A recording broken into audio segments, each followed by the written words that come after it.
ओम शांति। ओम शांति। आज की तारीख है 14 दिसंबर 2022। साकार महावाक्य। बाबा कहते, मीठे बच्चे, तुम्हें ज्ञान का तीसरा नेत्र मिला है। तुम्हें ज्ञान का तीसरा नेत्र मिला है। तुम त्रिकालदर्शी बने हो। तुम त्रिकालदर्शी बने हो। लेकिन ये अलंकार अभी तुम्हें नहीं दे सकते, क्योंकि तुम पुरुषार्थी हो। लेकिन ये अलंकार अभी तुम्हें नहीं दे सकते, क्योंकि तुम पुरुषार्थी हो। बाबा कहते, मीठे बच्चे, तुम्हें ज्ञान का तीसरा नेत्र मिला है। तुम त्रिकालदर्शी बने हो, लेकिन ये अलंकार अभी तुम्हें नहीं दे सकते, क्योंकि तुम पुरुषार्थी हो। आज का प्रश्न, गृहस्थ में रहते कर्म अवश्य करना है, लेकिन किस एक बात की संभाल जरूर रखनी है। गृहस्थ में रहते कर्म अवश्य करना है, लेकिन किस एक बात की संभाल जरूर रखनी है।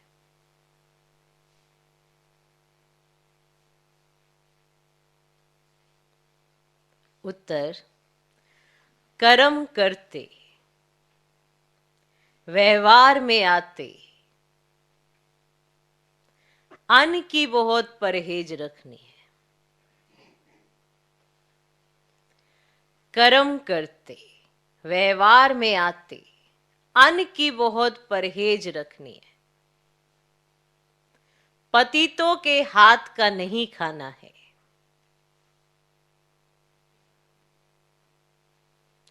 पतितों के हाथ का नहीं खाना है। अपने को बचाते रहना है। अपने को बचाते रहना है। कर्म सन्यासी नहीं बनना है, लेकिन परहेज जरूर रखनी है। कर्म सन्यासी नहीं बनना है, लेकिन परहेज जरूर रखनी है। तुम कर्म योगी हो। तुम कर्म योगी हो। कर्म करते बाप की याद में रहो। कर्म करते बाप की याद में रहो, तो विकर्म विनाश होंगे। कर्म करते बाप की याद में रहो, तो विकर्म विनाश होंगे। तो प्रश्न, ग्रस्त में रहते कर्म अवश्य करना है, लेकिन किस एक बात की संभाल जरूर रखनी है। उत्तर, कर्म करते, व्यवहार में आते अन्न की बहुत परहेज रखनी है। पतितों के हाथ का नहीं खाना है। अपने को बचाते रहना है।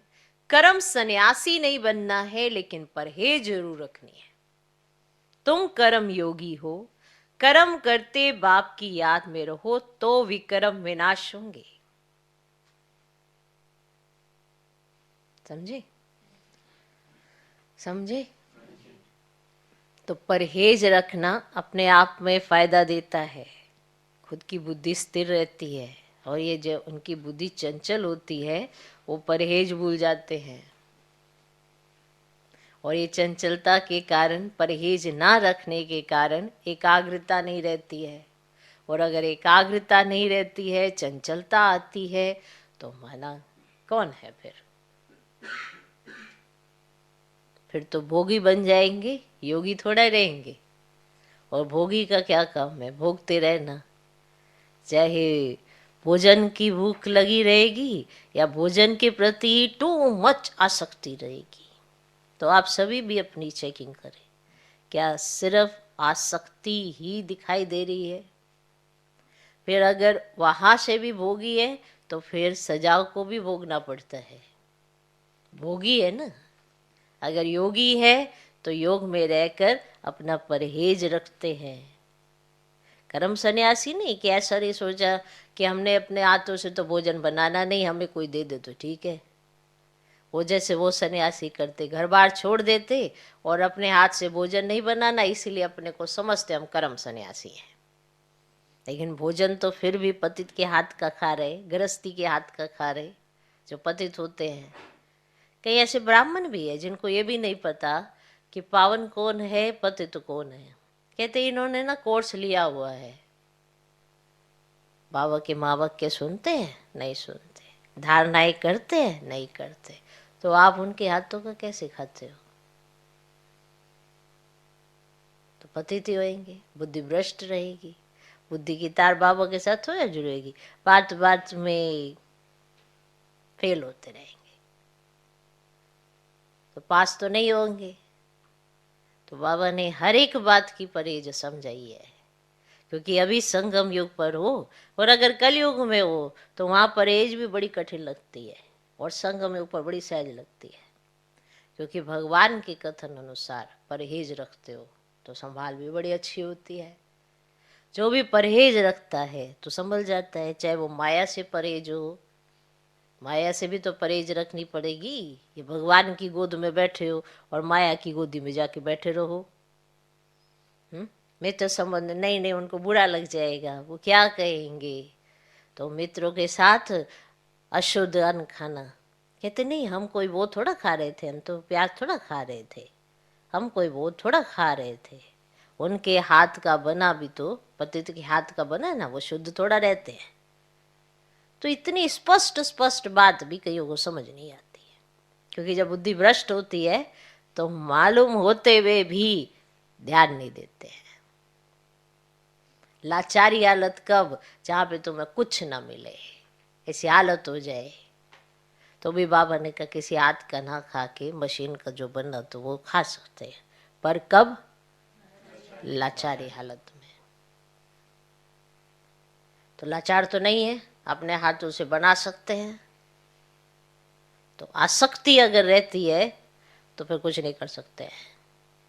तो परहेज इतनी जरूरी है योगी जीवन के लिए। भोगी के लिए थोड़ा परहेज जरूरी है, वो तो वैसे ही भोग भोग के अपना जीवन खत्म करता रहता है। तो समझो, समझना समझाना, समझाना बाप का काम है, समझना अपना कर्म है। तो अगर नहीं समझना है तो फिर भोगना पड़ेगा। फिर उस समय दिल खराब होगी कि हम क्यों नहीं समझे। माना भगवान के समझाने पे नहीं समझे तो फिर बताओ उसको कौन समझाएगा, कौन आएगा उसको और समझाने? फिर तो समय ही समझाएगा। और समय क्या करेगा?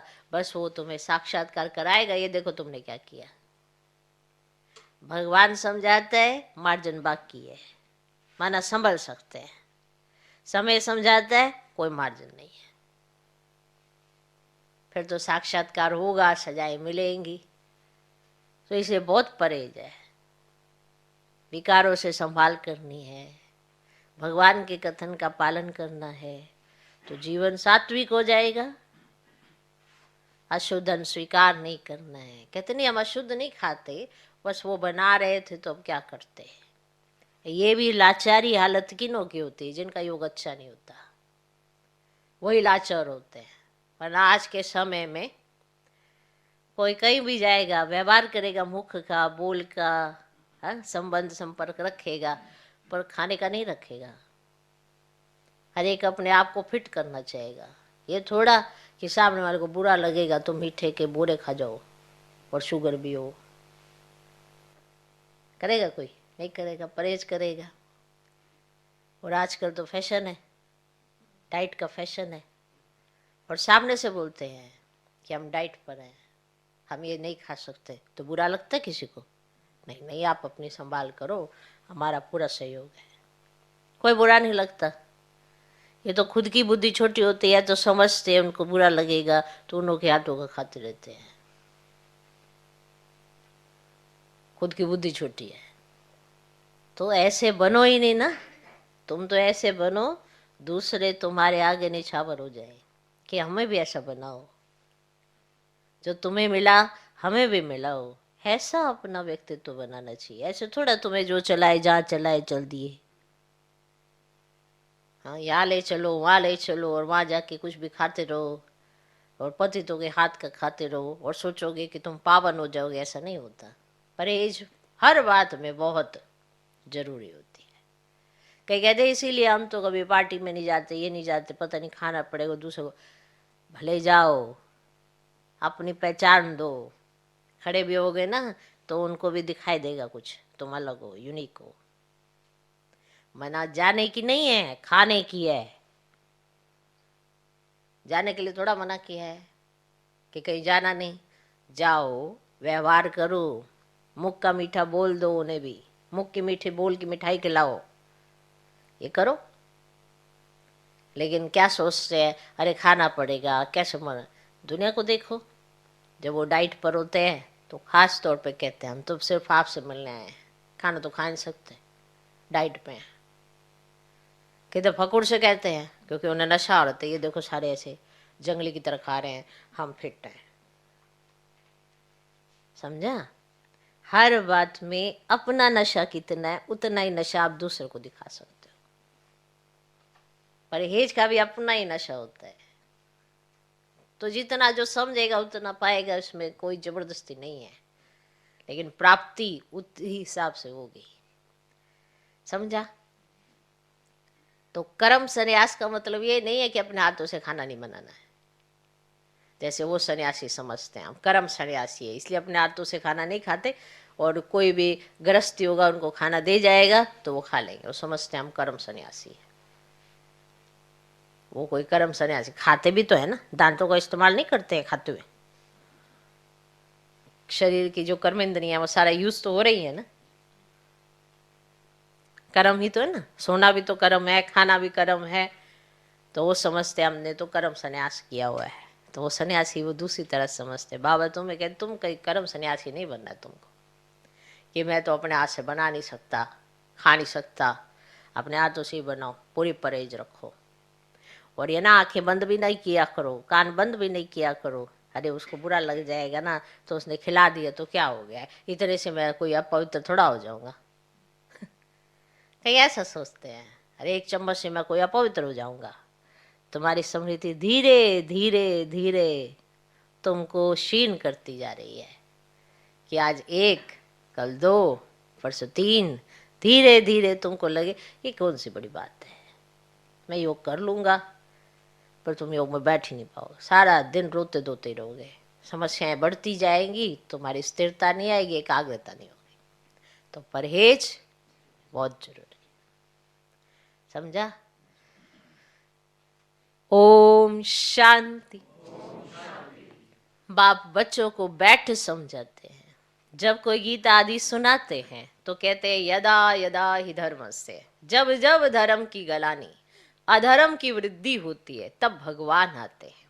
बरोबर धर्म की गलानी होती है। गलानी माना निंदा। तो भारत में धर्म की गलानी और अधर्म की वृद्धि हो जाती है। मैं आता ही तब हूं जब यह हालात होती है। बहुत दुख है, मौत सामने खड़ा है, विनाश के लिए मूसल भी तैयार है। अभी तुम बच्चे जानते हो बाबा आया हुआ है, जानते हो? जानते हो? आदि सनातन धर्म की स्थापना करने, ब्रह्मा द्वारा स्थापना, शंकर द्वारा विनाश, विष्णु द्वारा पालना। बरोबर ये तीनों कर्तव्य अभी चल रहे हैं। अभी तुम ब्राह्मण हो और जानते हो अभी हम ब्राह्मण से फिर देवता बन रहे हैं। अभी शिव बाबा के पोतरे हैं, ये जानते हो? कौन हो? शिव बाबा के पोतरे। पोतरे हो? कौन हो? पोतरे। पोतरियां हो? शिव बाबा का एक बच्चा, एक से फिर तुम कितने बच्चे बनते जाते हो। पतितों को पावन बनाने की सेवा तुम कर रहे हो। अब यह है बेहद का यज्ञ। यज्ञ में सारी पुरानी दुनिया स्वाह हुई थी। इस यज्ञ के बाद फिर कोई यज्ञ होगा ही नहीं। सतयुग त्रेता में कोई यज्ञ रचते ही नहीं। यज्ञ रचते ही है विघ्नों को हटाने के लिए। तो ये बहुत भारी विघ्न है, तो इसके लिए बड़ा यज्ञ चाहिए। अब यह है बेहद का यज्ञ। इसमें पुरानी दुनिया की सामग्री जो भी है सब स्वा होनी है। रुद्र अथवा शिव बाबा एक ही है। जैसे शिव का रूप है वैसे रुद्र का भी रूप है। श्री कृष्ण तो साकारी है। अब इसका सच्चा सच्चा नाम ही है शिव ज्ञान यज्ञ। शिव बाबा कहते हैं, रुद्र बाबा नहीं कहेंगे। भोला भंडारी शिव बाबा को कहते हैं। अब यह है शिव बाबा का यज्ञ। अब यह है शिव बाबा का यज्ञ। उनसे हमें सृष्टि की आदि मध्य अंत की नॉलेज मिल रही है। तुम जानते हो हमको ज्ञान का तीसरा नेत्र मिला है। देवताओं को तीसरा नेत्र दिखाते हैं ना, परंतु यह है ज्ञान का तीसरा नेत्र जो तुम ब्राह्मणों को मिलता है। देखो देवताओं को तो नहीं मिलता, लेकिन उनको दिया जाता है, माना वो संपूर्ण स्वरूप है ना, इसीलिए उनको दिखा देते हैं। मिलता तो तुम ब्राह्मणों को है जिससे तुम देवता बनते हो। वहां तीसरे नेत्र की दरकार ही नहीं है। देवी देवताओं को तो चाहिए नहीं तीसरा नेत्र, परंतु तुमको तो दिखा नहीं सकते। तुमको तीसरा नेत्र दिखा नहीं सकते क्योंकि तुम पुरुषार्थी हो, चलते चलते भाग जाते हो।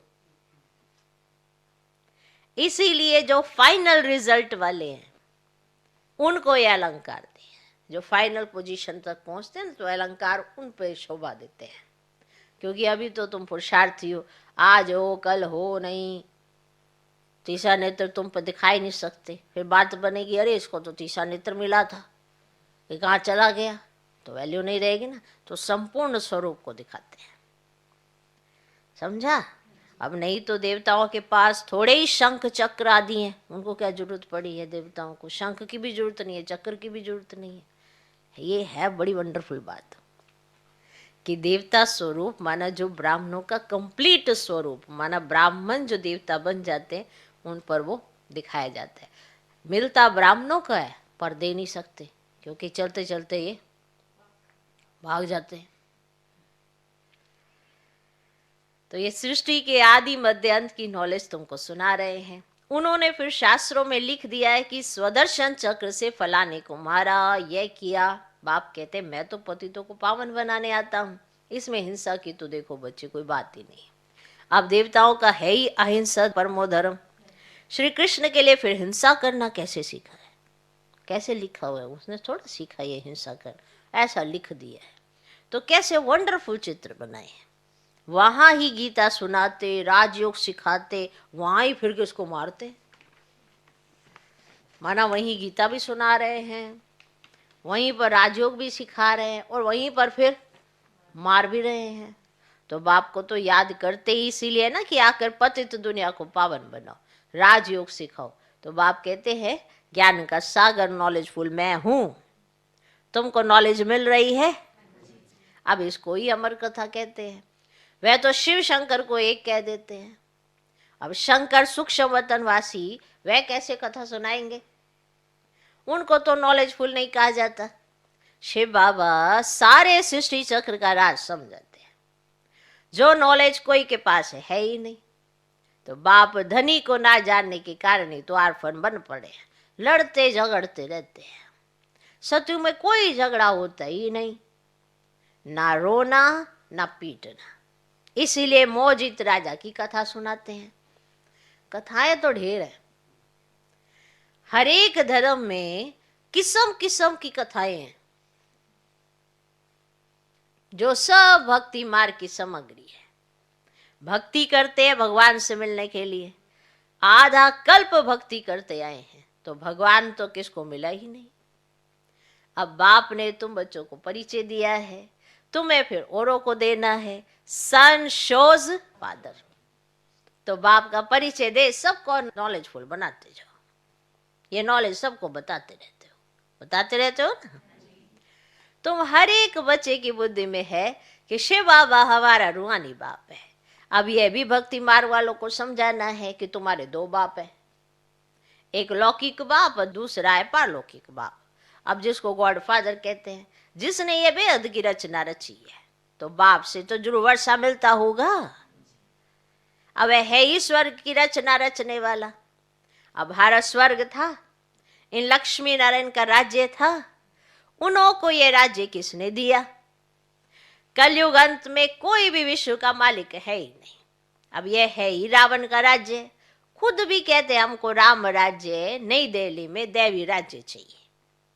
राम राज्य है सतयुग त्रेता, रावण राज्य है द्वापर कलयुग, और द्वापर से ही भक्ति मार्ग शुरू होता है। तो विकार भी शुरू होते हैं, जिसकी निशानियां भी हैं। जगन्नाथपुरी के मंदिर में बाहर देवताओं के गंदे चित्र बनाए हैं। ताज तख्त आदि वही है, सिर्फ चित्र विकारी दिखाते हैं।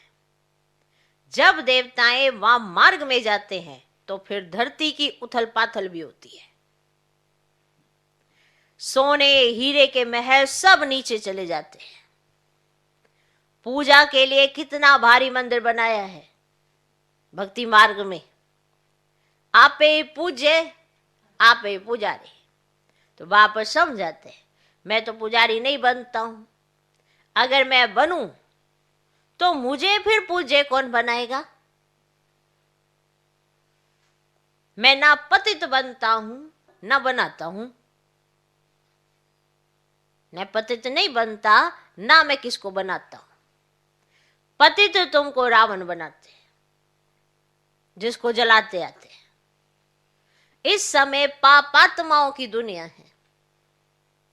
गाते भी हैं पतित पावन आओ, फिर कह देते पतित पावन सीताराम।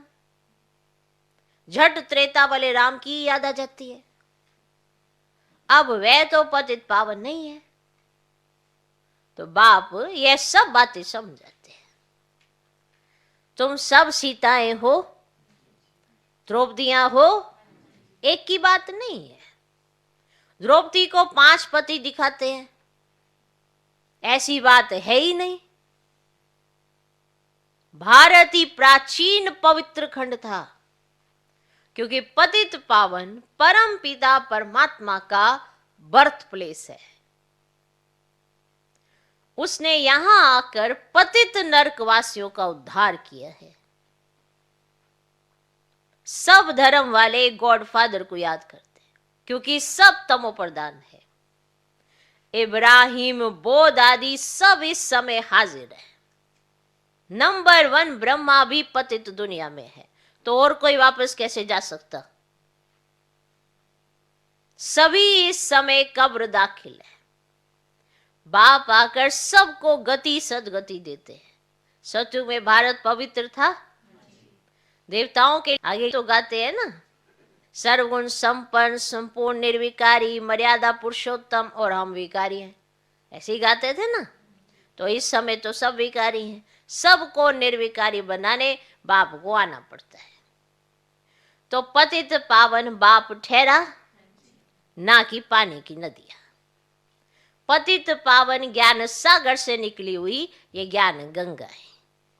शिव शक्ति सेना है।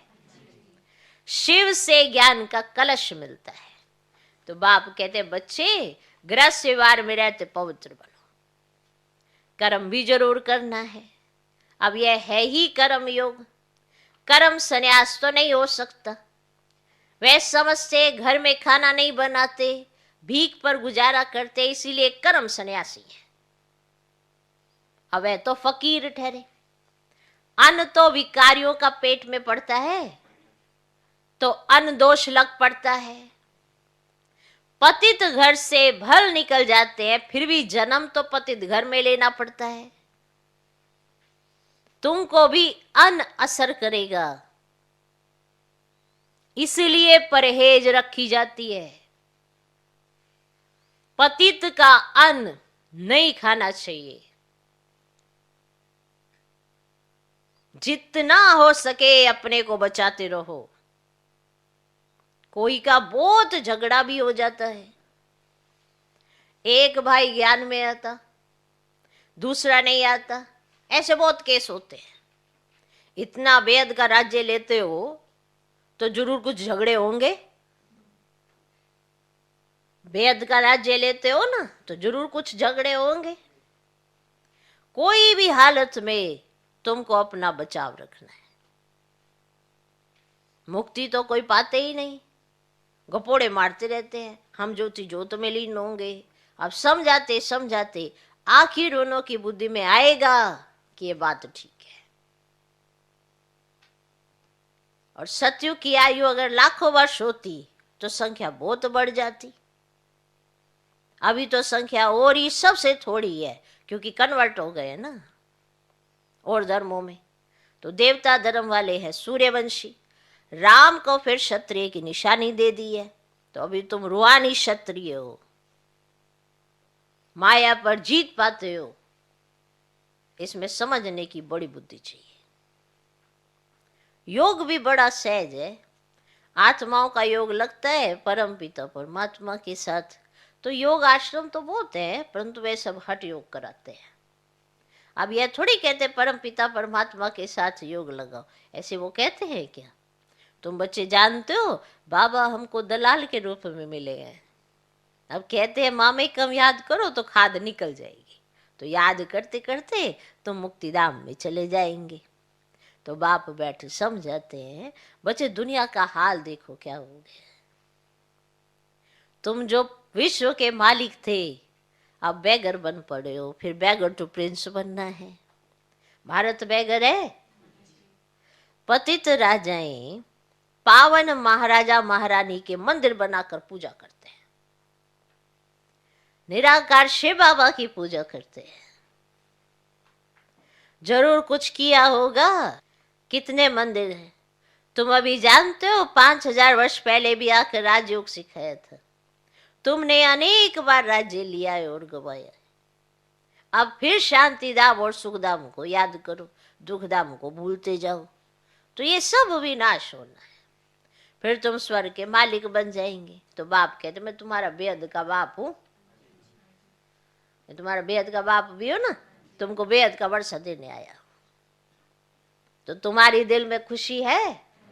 हम अपनी राजधानी श्रीमत पर स्थापन कर रहे हैं, परंतु है सारा गुप्त। रावण पर जीत पानी है तो गाया भी जाता है माया जीते जगत जीत। तो 5 विकारों पर जीत पानी है, 5 विकारों का संन्यास करना है।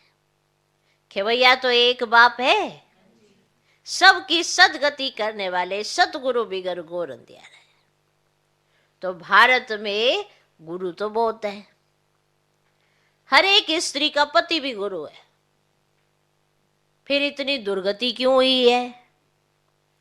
तो कह देते हैं सब ईश्वर के रूप है, हम ईश्वर है। फिर योग किससे लगाए? फिर तो भक्ति ही बंद हो जाए। फिर हे भगवान क्या किसको बुलाते हो?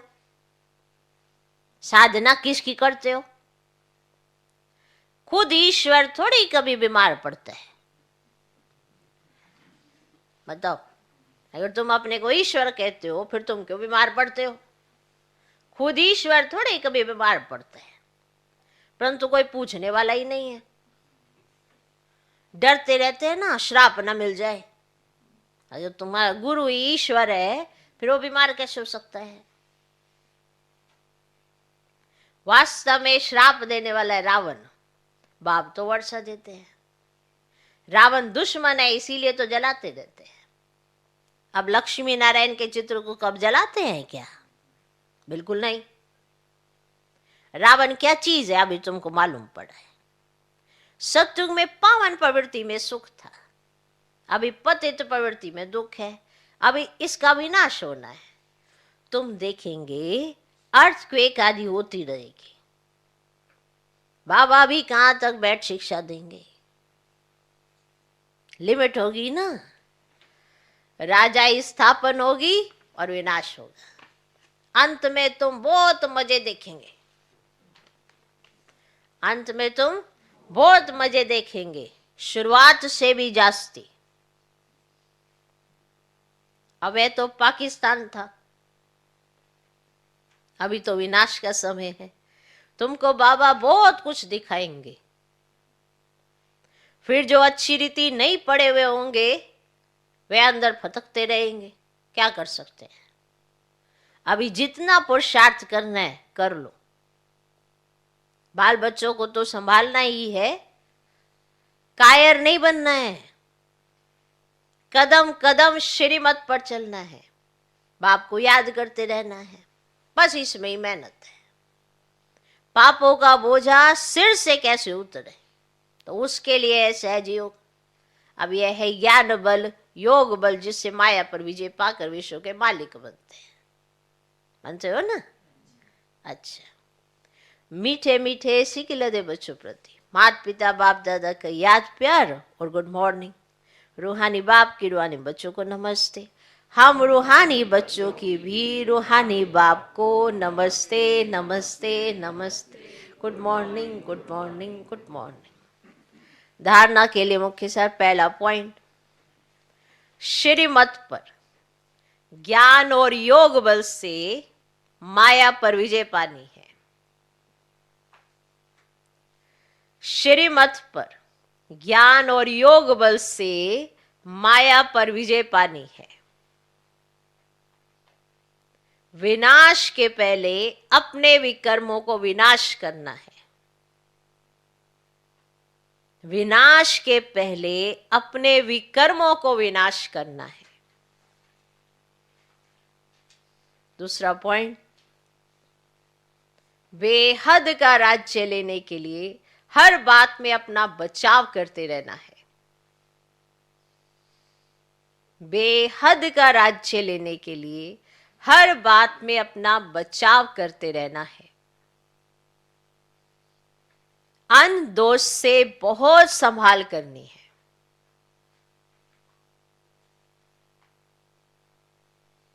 अन दोष से बहुत संभाल करनी है।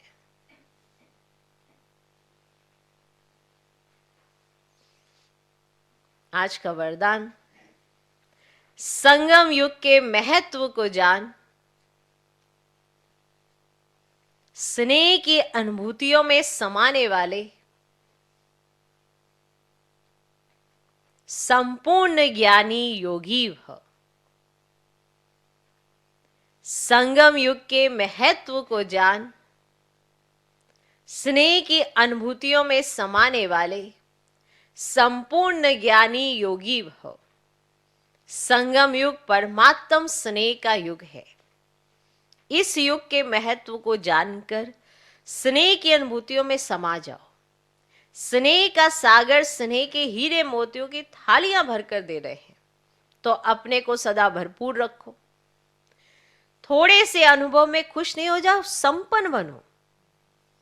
ये परमात्म प्यार के हीरे मोती अनमोल हैं, इससे सदा सजे सजाए रहो, क्योंकि यह स्नेह ही योग है और स्नेह में समाना ही संपूर्ण ज्ञान है। ऐसे रूहानी स्नेह का सदा अनुभव करने वाले संपूर्ण ज्ञानी योगी हैं। आज का स्लोगन, जो व्यर्थ की फीलिंग से परे रहता है वही माया जीत बनता है। जो व्यर्थ की फीलिंग से परे रहता है वही माया जीत बनता है।